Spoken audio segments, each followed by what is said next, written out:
Good morning everyone, my name is Michelle, I hope you're doing well. Welcome to another video. It is Sunday morning the 22nd of June and we're sticking with the Nova Scotian case, missing siblings 6-year-old Lily and 4-year-old Jack Sullivan from Lansdowne Station. What on earth is going on? What on earth is going on? In the last few days we've had Daniel coming out giving an interview to CBC. Daniel, of course, you will know if you've been following the case, is the kid's stepdad. And we've also had an interview with Grandma Belinda, who is Lily and Jack's biological grandmother on their paternal side, so their bio-dad's mother.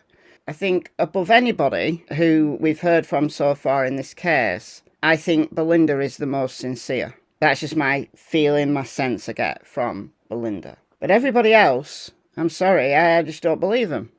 I don't believe them. I'm not saying any of them did anything.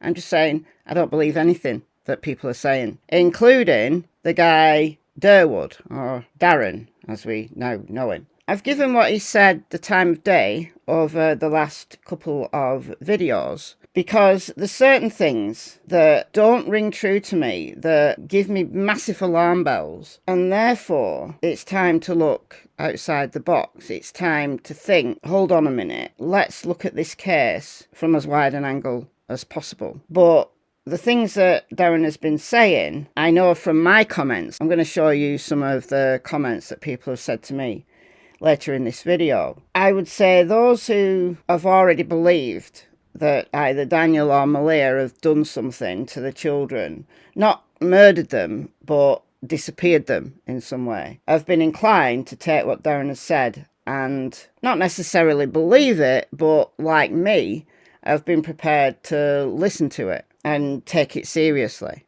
And then there's other people who just like, it's nonsense, it's absolute nonsense, and it may well be. Quite frankly, I'm a little bit sick of trying to chase him across the internet to listen to all the different things he's been saying to different channels. The overarching story, though, remains consistent, that Malia went down the driveway with Lily and Jack. She handed the kids off to somebody, and Malia was intending to leave later that day, but things just totally got out of hand. That's the story that Darren appears to be sticking with. Now, does he have information that we don't have? Maybe. Alright, so in this video, I'm going to look at this piece here from a few days ago, and we're going to look at some of your comments. Let's go.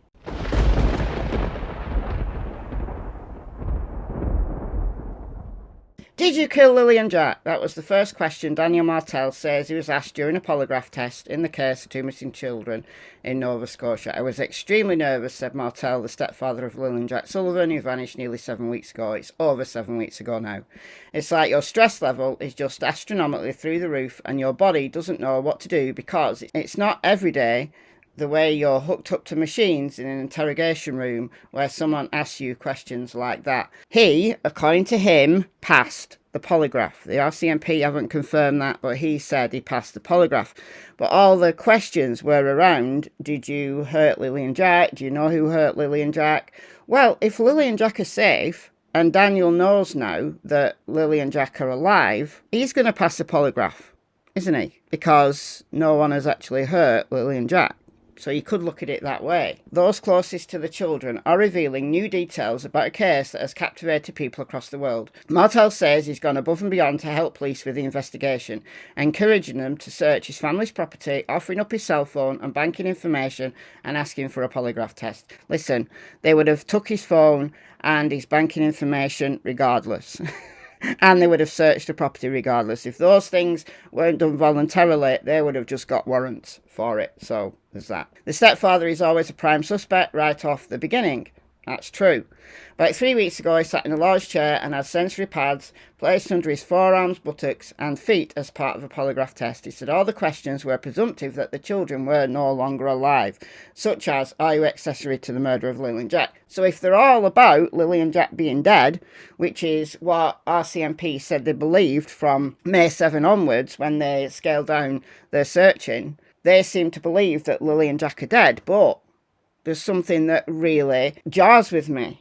come on to that in a second. But if the cops believe that Lilly and Jack are dead, and all the questions of the polygraph are focused on Lilly and Jack being dead, then, of course, Daniel can pass. None of the questions assume the children were taken. So, have RCMP dropped the ball here? Should they have actually been asking questions that assumed the children were alive? Stepfather is one of 54 people who have been formally interviewed as part of the investigation. Some have received polygraph tests, though RCMP will not confirm how many. The children's paternal grandmother, Belinda Grace, confirmed she was interviewed by police as well as her son, Cody, who is Lilly and Jack's bio-dad, but they haven't been asked to take polygraphs. On the first day of the search, emergency responders speaking over a non-encrypted radio channel mentioned a canine unit being dispatched to a blanket. Families brought us to a location that's not far away, and there's a piece of blanket which the mother says she believes belongs to her daughter, just off the road there, an official said over the radio.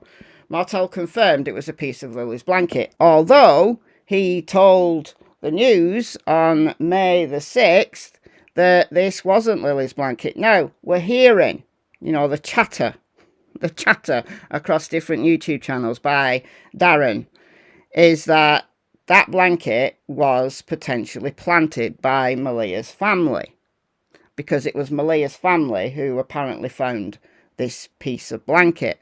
And apparently it was a blanket that had already been thrown away because it was ripped. So it was thrown in the trash.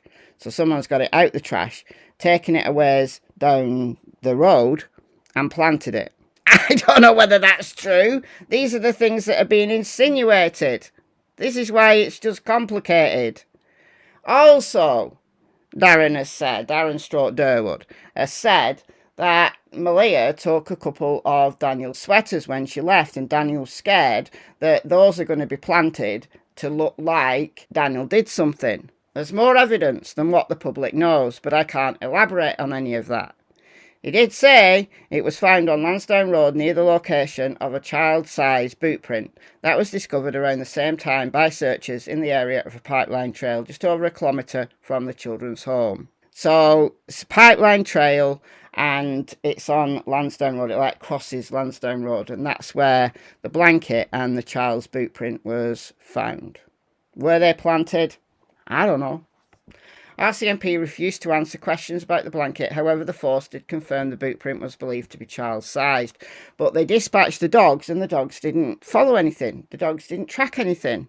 So it was found the same day that the children went missing. It leads me to believe that the children weren't there. Asked if anything of significance has been uncovered in the course of the investigation, RCMP Colonel Gwilym Tremblay said there's no evidence to suggest the children were abducted. But if they're taken by members of Malia's family with Malia's permission, that's not an abduction, is it?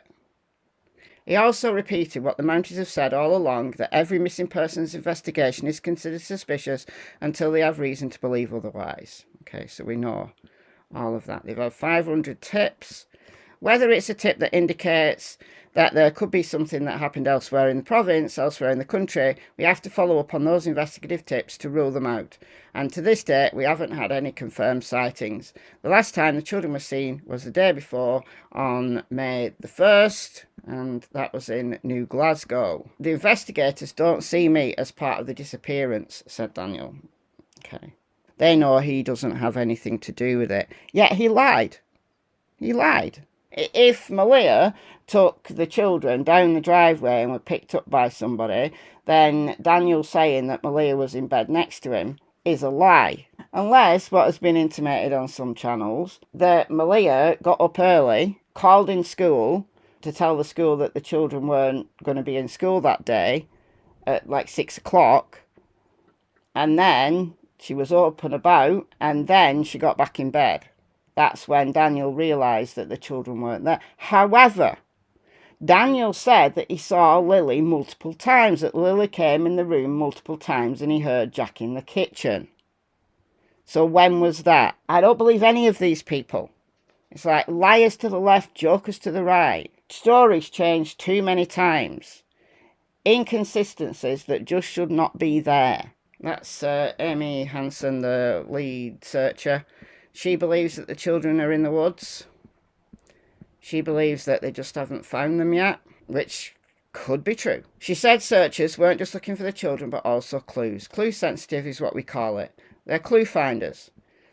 We're looking for all the evidence of them going through the area. Conditions are extremely difficult. Hansen describes teams as being close enough that they could touch fingertips, but they couldn't actually see each other through the thick brush. So, from a searcher's point of view, you can understand why she might believe, like, really frustrated that all the work that's been put in by her team, and they still haven't found the kids, but they've got to be there somewhere. Despite the lack of evidence, Hansen still believes the children are in the woods. They're small, they'd be hiding, they would have crawled underneath something probably when they got tired. They could have gone further than what we searched, which is true. But if they're out there, how did they die? Did they die through lack of water? Possibly. Did they die of exposure? Possibly. Did they die because they got injured? Possibly. There's all kinds of scenarios, she said rightly. Now, here's the thing that leads me to believe that the RCMP are undecided on whether the children are dead or not. Martell said he'd like to see cadaver dogs, which trained to pick up the scent of human remains, brought in to search the woods. RCMP confirmed in a statement that cadaver dogs have not been deployed as part of the investigation. Any searches involving the dog will be based on information gathered through the ongoing investigation, the statement said. Why have they not brought in cadaver dogs? Now, we know that the RCMP only has a small number of cadaver dogs working throughout the entirety of Canada. RCMP, I think, at last count, maybe only had about 12 dogs. I've talked about this in previous videos. But there are cadaver dogs that can be brought in from, like, other search groups. Like, they've had 7 weeks to arrange for cadaver dogs. So, if they believe that the children are dead somewhere in the woods, why have they not brought in cadaver dogs? I don't understand why they've never brought in cadaver dogs. Leads me to believe that the RCMP perhaps are not as firm about believing the children are dead than they will have us believe. But then again, who knows? Okay, I'm going to show you some of my comments that people have been saying to me, because it just shows how divisive this case is. Mom ain't running and hiding because those kids are safe and sound in the care of others. I don't care with this Darwood, Darren, whatever, says these kids are not okay. All the flapping of his lips looks like involvement to me. Look, I can't say that Darren is involved in it. I can't. I don't know why someone who is involved will come out and make themselves a target. Think that the mother sold her children. Who came and picked them up at the end of the driveway wasn't for safekeeping. A lot of people saying that. Regarding Daniel, he says, I don't lie. Yes, you did. You lied about the time frame, and you even admit to it later. Malia lied about the time frame, and you backed her, knowing that it was a lie. Exactly! Thank you! Yes, I don't like that one. Exactly. Dogs tracked to the road. Grandma doesn't want Daniel getting the baby. Dogs did track to the road. They did. And then they lost the scent. Could it be because they were picked up in a car? Yeah. Could it also mean that Lilly and Jack walked down the road, and because the surface changed, it confuses dogs? Yes, absolutely. But it's another reason why Darren's story does potentially have some weight to it. That's why I can't discount it. Because you've got these things, this changing storyline. You've got all these inconsistencies that haven't rung true from the outset. You've got dogs tracking to the road and nowhere else. No scent in the woods at all, even near the bootprint and the blanket. You've got to give it some thought. Another one. The dog scent stopped at the end of the driveway, so maybe they could have been picked up, yeah. If it's domestic violence with drugs, and this was her way out with Meadow, her change in Facebook makes sense. Yeah, I guess. It is very confusing, totally. I think that if a trade-off happened, it was his idea, not hers. He gave her a story. Okay, interesting. I don't believe any of them. They're all shady. But then, this is a thoughtful comment. I don't think people understand how hard it can be to leave, especially when you live on a property as isolated as that one is. Does she drive? She does drive. She does drive. There's an old Insta account that I found from her, and she said she passed a test. She does drive. Has she been threatened? Don't know. Was she told she'd never leave with the baby? Maybe. We don't know. Trying to organise 3 small children while trying to leave a volatile environment might have been too hard, especially if she doesn't drive. Living in the wilderness as they do, I imagine there's weapons, goes with the territory. I don't know about that. The thing for me, though, is if she was able to get someone to pick up Lilly and Jack and then she intended to leave later, why didn't they just all leave together? Like somebody picked them up. I don't get it. Why she wouldn't have left with them. Why would she put herself in the position of having to explain why Lilly and Jack weren't there? Why wouldn't she just go all in one fell swoop, like very early in the morning? So that doesn't make sense to me. I can't work that out in my head. But if she wasn't thinking straight and she was listening to someone else's plan, maybe she didn't expect it to go global. I don't think anyone did. Maybe this was the only way she could leave with 3 children in her life. Not all nice guys are nice behind closed doors, that's very true. There are a few things he has said that make my ears prick, mine too. If she didn't leave, this wouldn't be happening, as she tried to leave before. Don't know, good question. I ran and I was screaming till my throat hurt. Most would say I was calling out their name. Makes me wonder how often those kids get yelled and screamed at. True. They listen to him, they behave for him. Is that out of fear? We don't know, possibly. Good comment though. I'm missing the reason why the mother would want to get her children and herself out of this situation. Scared of someone, child services, a family member. If that's been mentioned, I've missed it. Any answers from someone? All good questions. We don't know why Malia would have wanted to leave. Because she was unhappy, because she was depressed, because she was scared, because there was violence. We just don't know. It's all speculation. However, if she did want to leave, again, I'll go back to why would Lilly and Jack have gone first? Was she hoodwinked? Was she so desperate to get away? Someone gave her this out and then took Lilly and Jack, saying, we'll keep them safe, and then they haven't. They haven't kept them safe. Now, Malia's in a situation where she can't say who she gave Lilly and Jack to, but Lilly and Jack definitely aren't safe, and she ain't getting them back. And then you've got to think, well, trafficking's a thing. Everything's on the table. Everything is on the table. We are no further forward than when we started. We've just got more confusion than ever. Someone asked Daniel about whether she could have snuck the kids out, and Daniel said he'd fallen back to sleep for about 20 minutes. You see, this 20 minutes thing keeps coming up. But when did this 20 minutes start? And this 20 minute keeps changing its identity. So, mother is very secretive and acting suspiciously, regardless of what anyone says. Think maternal grandma is the ringleader. She's strange, isn't she? And the other thing that makes me think that something dodgy went down is Malia left. That very day after Malia left. And why was her mother so close? Like, mother lives like an hour and a quarter away. Why did she turn up dead quickly? Almost like it was planned. So, yeah, I have suspicions about her. Those kids are in the woods and will probably never be found, and he knows it. She bolted with the baby ASAP because she knows what possibly happened, and I guarantee that her story and what the RCMP know is more or less the same. They are gaslighting him with the polygraph charade, and he'll let his guard down, hoping he trips up. That's also possible. It seems to me that in this story, all the adults on that property were asleep. I love my sleep. I wish I could drop off here and there, but the fact that 3 adults were napping at 10 a.m. Come on, mate, not buying it. We don't know it was 10 a.m. though. We don't know it was 10 a.m. This is the thing, because on the dispatch audio, it was said that the kids were last seen at 8 a.m. But if the kids were last seen at 8 a.m., who told them that? Was that a mistake? Did Malia tell them that on the 911 call and then changed her story? It was the cops that were called about 10. We just assume that the kids were only missing for 20 minutes because of this 20 minutes thing, and that everybody was in bed at 10 o'clock. But no, it doesn't seem to be the case. Good comment. So basically, if the children are alive, they're now in more danger because no one wants to go to prison. And this reward money is going to put pressure on everyone who is responsible. So I assume that's why it seems they're all freaking right now.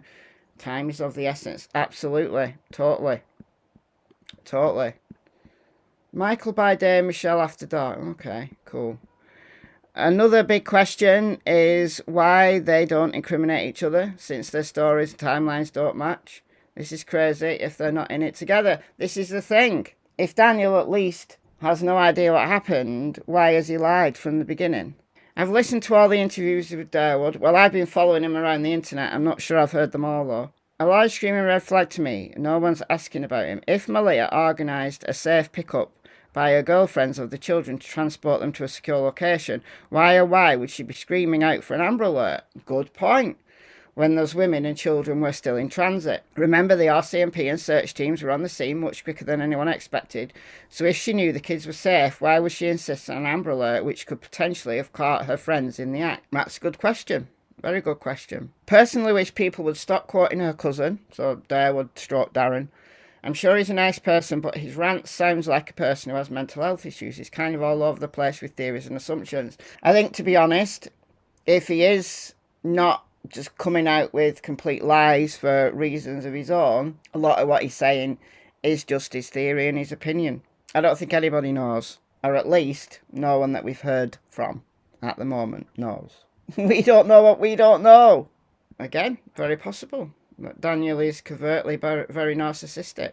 So, as you can see, very divided, and we don't know what we don't know. Clowns to the left of me, jokers to the right. Let me know your thoughts in the comments. I know you will. Keep those comments coming. And I'll see you in the next video. Bye, guys.